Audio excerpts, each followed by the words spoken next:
Guys, আমার নাম হলো আরো। আমি একটা নতুন ব্লগ নিয়ে এসেছি, সেটা হলো এগলান্ডার ব্লগ। আর তোমরা ভাবছো আমি আবার কই চলে এসেছি।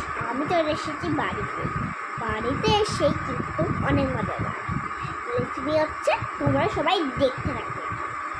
চলো, তৈরি মাছ কড়াই দিয়ে তোমরা প্রথমে একটু তেল দেবে। তেল দিয়ে কখনগুলো জেলে দেবে, মানে কখনগুলো জেলে কড়াইতে জেলে দেবে। তারপরে ডাকনা দিয়ে তারপর সুন্দর 2 মিনিট পর দেখবে কখনো ফুটে উঠেছে। এবার চলো কখনো টেস্টি করা যায়। সবাই দাদা উঠে আছে কখনগুলো খেতে দারুণ টেস্ট। চলো।